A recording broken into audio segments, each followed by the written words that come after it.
Hey everyone, and welcome back to another World of Warcraft video. Today we're going to do something that we officially have not been able to do for a very long time. We're going to compare Classic to Live. Now, look, that would be cool on its own, but what I think is almost more interesting for most of the people who are going to come across this video is the comparison between Azeroth pre and post Cataclysm, because the Cataclysm shredded the planet. It brought massive changes to many zones, and in many cases, it really changed how the zones felt. The Cataclysm changes were great for the game overall, I would say. They were needed, and I can honestly say that I did love the spat of leveling that I did once I got bored of that expansion's endgame content. But one criticism is that by having the Cataclysm be a prevalent part of many of the zone storylines, they began to feel kind of similar, and that sort of eroded the sense of uniqueness of some zones. Now, the stories were better told, the quests were better designed, but being able to see Azeroth as it was in vanilla, in the time before the lore-defining events of Wrath and Cataclysm and beyond, and before those things happened, I think it's really cool. So let's kick it off with the pretty legendary Barrens. This place saw massive changes in the Cataclysm. First, the Rift. So this appeared in the expansion and split the zone in two. So yes, North Barrens and South Barrens, they used to be one zone. One big, punishing, endless zone that is burned into many of our minds. Now this Rift allowed Blizzard to split up the storylines with the Horde-centric worries of the Northern Barrens plus a little bit of war, and then the full-blown war front between the Horde and the Alliance in the Southern Barrens. Now back in vanilla, well, there was a lot less going on. The main concerns were, some minor Alliance mop-up operations with places like Northgard, and then just Horde concerns, low-key stuff, and of course the ever-famous, quest to find Mankirk's wife. So let's start off in the south, where we see just north of Baal Modan some massive changes. Not much was going on there originally, but that changed with Cataclysm. The Alliance, of course, attacked the big Horde camp, they burnt it to the ground, and it's an example of them being a little bit morally grey. The Horde were right to feel angry about that. Of course, narratively, just before the expansion started, the Twilight's Hammer clan, did some machinations, and then that, in combination with the natural tensions, led to a big war. Now, the Alliance refocused their efforts around the Barrens, and as a part of an early strike, they took down the Horde camp. Then this led to, just south of it, I think Fort Triumph and its domination something, the big Horde base, and they're there, and then a big battleground between them. And this is a change that I liked quite a bit. Killing the other faction is a little bit more fun than the Quillbore, and it's a really nice set piece, but it's still contained enough that it doesn't overtake the zone. I suppose visually it just is a really stark change.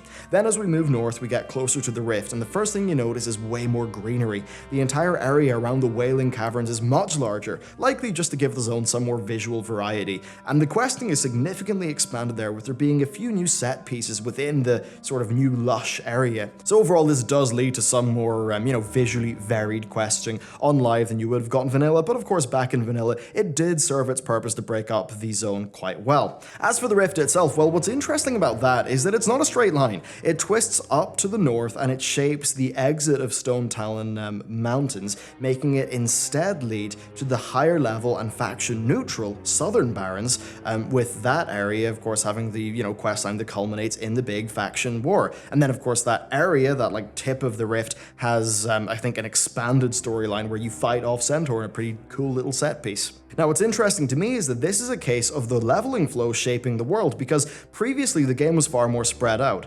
Zones wouldn't have enough levels for their quest leveling bracket, so traveling about the place was normal, but in Cataclysm, they wanted a smooth quest flow, and this meant that the Alliance path moving from Ashenvale to Stone Talons and then into Southern Barrens was important, so having Stone Talon lead directly into a low-level Horde zone with the Northern Barrens, that just wouldn't do. And of course, they still wanted players to have easy access to either the Southern Barrens or the revamped Desolus, which meant that the quest flow actually dictated, most likely, the shape of the Rift through the Northern and Southern Barrens, which is a cool little tidbit. But that's not all with changes because of Mists of Pandaria. Patch 5.3 added a whole bunch of new world content to the Barrens, and while that war is over, we can still see the Kor'kron camps scattered all around the Northern Barrens. That's something that just wasn't really there in the past, and I think that the original Barrens, more than the new one, it felt like a frontier area. So overall, it's a very different Barrens. The old one was this massive expanse that you would spend a very, very long time in, while the current Northern Barrens, I think, does have more spread out questing than is normal for a Cata zone. It's nothing like the old Barrens. That place would have you going on massive treks for every single quest, to the point where players who didn't have Quest Helper or just thought bought on a piece of paper would take far, far longer in that zone. Why? Well, because you were lost in a big spread out zone with spread out quests that didn't always flow well. Certainly, it was more of a journey, something that you would remember a long time afterwards. Whether that's for good or bad probably depends on the player. But let's move over to Westfall. Whether we're talking about Classic or Live, it's still a pretty small zone with a low number of quests. It's actually, well, quite similar for the most part, but it does have key differences. Sentinel Hill is probably one the players would feel the most. Previously, it was just a lone tower with two scattered in-construction buildings spread out from it, but now it's a mighty fortress, one that was apparently able to hold back the Legion. So seeing it be more developed over time was a really, really cool thing because Gyron Stoutmantle, I believe, the main NPC there, he was present in Wrath of the Lich King, he led the Westfall division there, and then he kind of came home and rebuilt the place. So it was nice to see the world change based on the story. And that was a really cool part of the Cataclysm revamp. Now, original Westfall, much like the old Barrens, it felt like a frontier area. When we arrived there was just one landmark. It was this lone tower in the distance, and we were just told there was a place full of roaming bandits.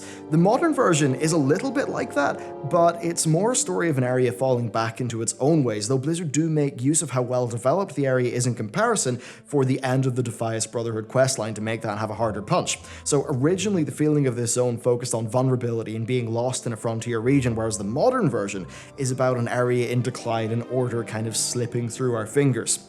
There's also the big tremendous vortex that shreds the zone in pieces.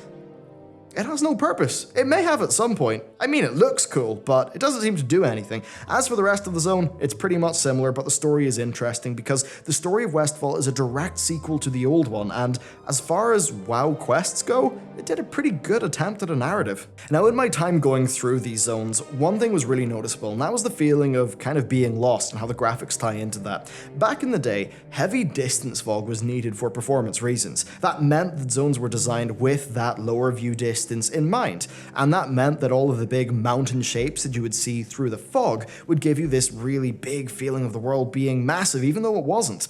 Now, it is true you also, of course, moved through the world a lot slower. You got your 60% mount at level 40, not level 20, and getting to level 40 took a long time. I mean, I remember being excited about getting Aspect of the Cheetah for its 20% increase. Now, I think all of this led to the world feeling significantly larger and more mysterious, which was a perfect fit for the older style of the game. These zones on Live feel a bit silly. You set the view distance to 10 and it totally breaks the theme park effect. It's like looking behind the scenes, of an area of Disney and seeing all the inner workings, and it breaks the illusion.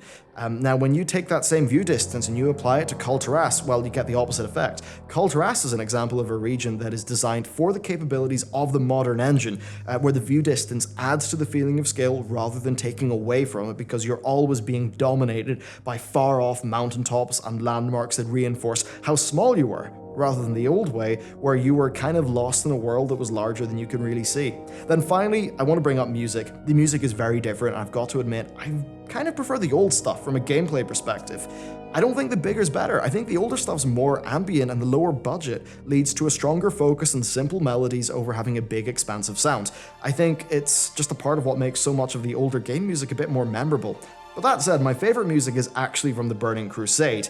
Now, it's really ambient, but the stuff from Terracore Forest, Netherstorm, and Nagrand, to me, that perfectly sets the ambience of those zones far better than a traditional musical piece would. And you know what, for the sake of comparison, let's just roll some footage and I'll be back pretty soon.